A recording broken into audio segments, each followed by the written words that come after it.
Baik, Assalamualaikum warahmatullahi wabarakatuh. Nama saya Muhammad Karof Areva Barus dengan nomor induk mahasiswa 1030523000001. Dan di video kali ini saya akan membahas tentang sistem komputer dan perancangan BOS pada mata kuliah organisasi dan arsitektur komputer. Langsung saja kita mulai. Baik, materi yang akan saya jelaskan adalah mengenai arsitektur dan organisasi komputer. Yang kedua adalah fungsi komputer. Yang ketiga adalah struktur komputer. Yang keempat sistem bus. Yang kelima adalah struktur bus. Dan yang terakhir adalah tipe-tipe bus. Langsung saja kita mulai dari yang pertama, yaitu arsitektur dan organisasi komputer. Nah, arsitektur komputer itu adalah konsep perencanaan serta struktur pengoperasian dasar dari sebuah sistem komputer. Tugasnya atau objektifnya adalah untuk menyusun fitur-fitur yang ada agar dapat dimanfaatkan oleh programmer. Organisasi komputer adalah bagian yang terkait erat dengan unit-unit operasional dan interkoneksi antar komponen penyusun sistem komputer dalam merealisasikan aspek arsitekturnya. Objektifnya adalah untuk mengorganisir implementasi fitur-fitur yang berhubungan dengan perancangan fisik komputer, seperti sinyal kendali, antarmuka, teknologi memori. Jadi itu bedanya arsitektur komputer dan organisasi komputer. Langsung kita masuk ke bagian kedua, yaitu adalah fungsi komputer. Jadi fungsi apa-apa aja sih yang terdapat di dalam komputer? Nah, jadi ada yang pertama itu ada namanya fungsi processing. Ada fungsinya yaitu data processing, data storage, dan data movement, dan yang terakhir adalah control. Langsung saja saya jelasin dulu. Jadi data processing itu dia itu biasanya pengoperasian seperti penjumlahan, pengurangan terhadap data, seperti kayak konversi terhadap data. Yang kedua adalah data storage, yaitu penyimpanan data hasil pemrosesan, pengambilan data yang telah disimpan.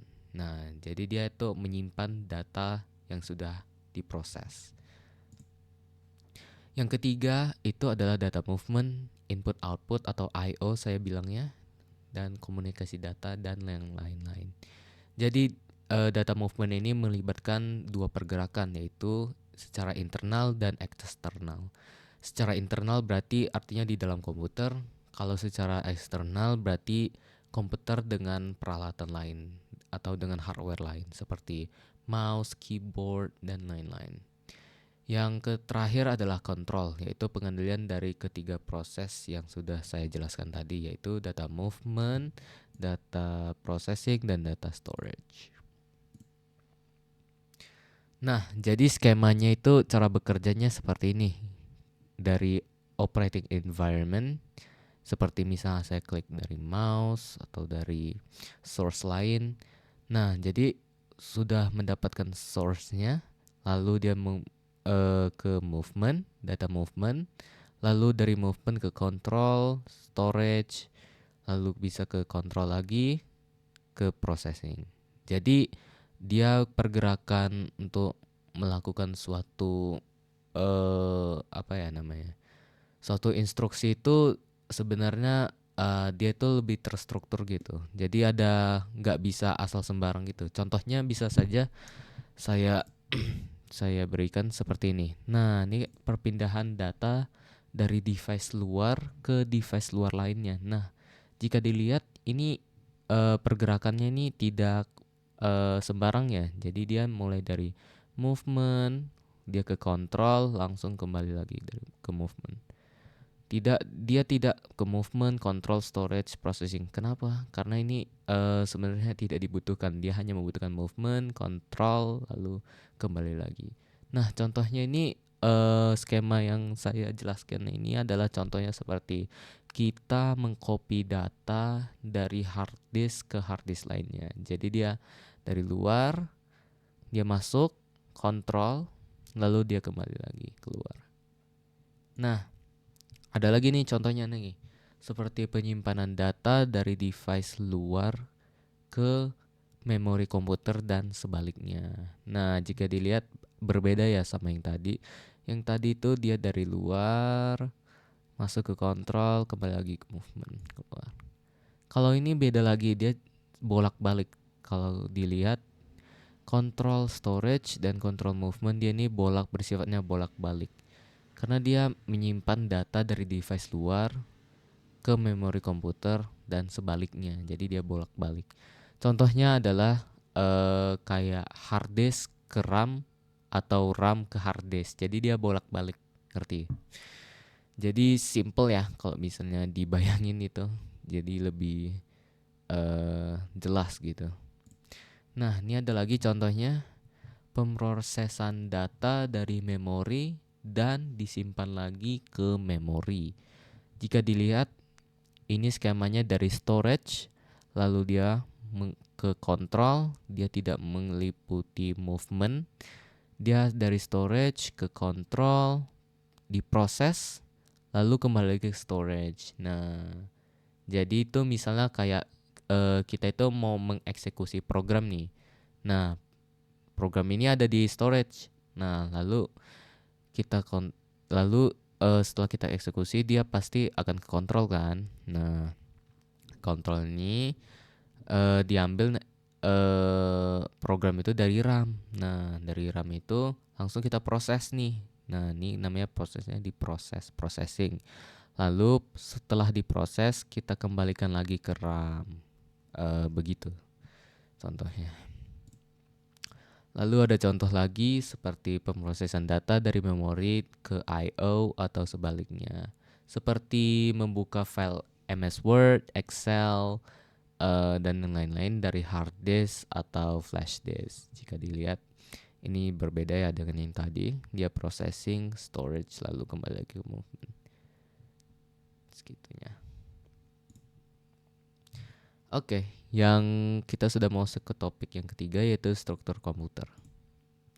Nah, jadi struktur komputer itu terlibat dari banyak komponen, yaitu komponen paling utama yaitu CPU ya. CPU itu kerjanya adalah untuk mengendalikan kerja komputer dan pemrosesan data.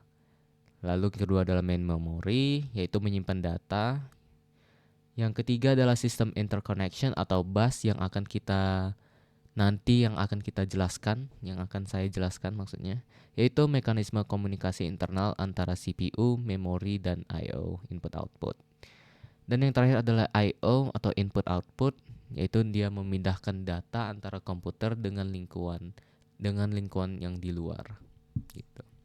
Jika dilihat skemanya akan seperti ini. Jadi komputer itu ada I/O, sistem interconnection, main memory, dan CPU. Nah, jadi komputer itu ada bagian utamanya adalah keempat ini. Lalu dia akan terkonek sama komputer. Lalu setelah itu ada lagi nih tambahannya nih. Nah, jadi ada ALU, control unit, register, dan FPU, SPU. Dan yang terakhir adalah CPU interconnection. Nah, jadi kalau ALU atau Arithmetic Logic Unit itu dia itu melakukan fungsi untuk pemrosesan data. Kalau control unit sebagai control unit itu untuk mengontrol kerja CPU-nya atau kerja komputernya. Nah, yang ketiga adalah register, yaitu menyimpan data internal CPU seperti data, instruksi, stack, integer, floating point, dan lain-lain. Yang keempat adalah floating point unit, yaitu melakukan operasi bilangan floating point atau bilangan pecahan, bilangan real. Yang terakhir adalah CPU interconnection, yaitu mengatur mekanisme komunikasi antara ALU, control unit, dan register. Jika dilihat skemanya akan ini. Jadi yang saya jelaskan tadi itu adalah di dalam CPU ada bagian dari ALU, control unit, register, FPU, dan CPU interconnection. Jadi kalau dilihat lagi CPU secara dalam lagi, inilah skemanya. Nah, setelah ini kita akan membahas nih apa aja yang ada di dalam CPU nih. Ada control unit.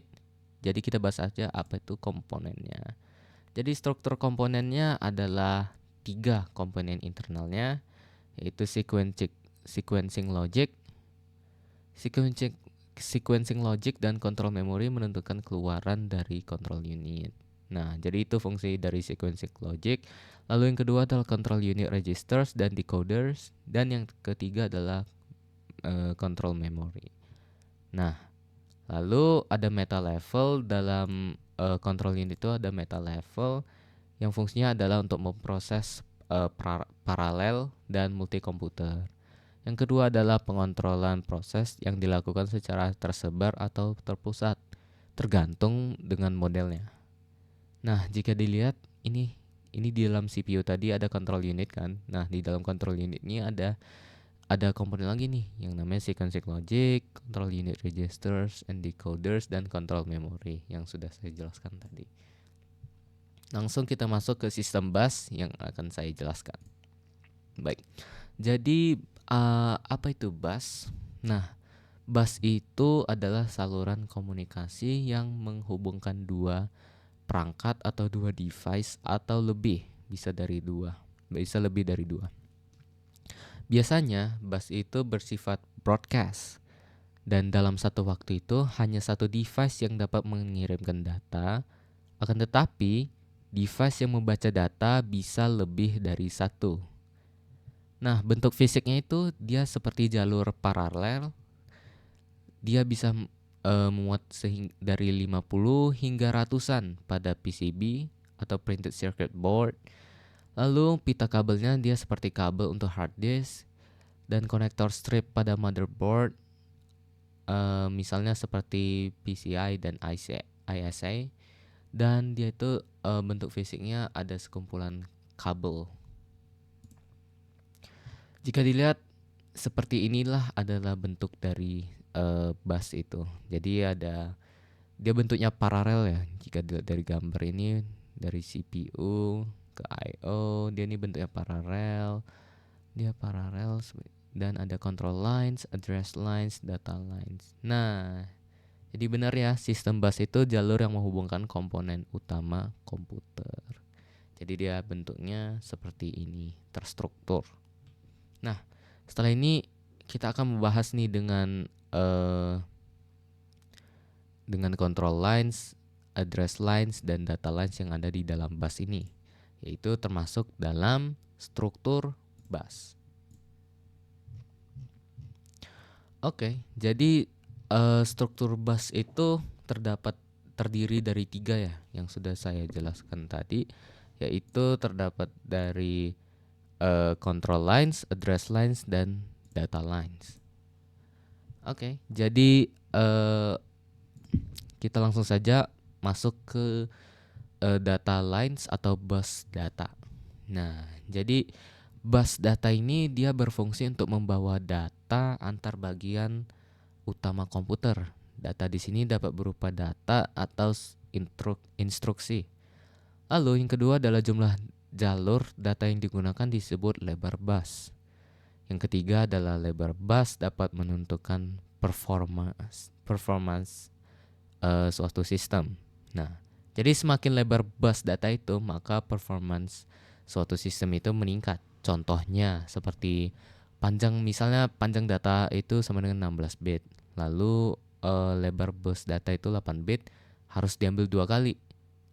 Dan yang satu lagi lebar bus data itu 16 bit. Cukup diambil cuma sekali aja. Nah, jadi dia sudah jelas ya.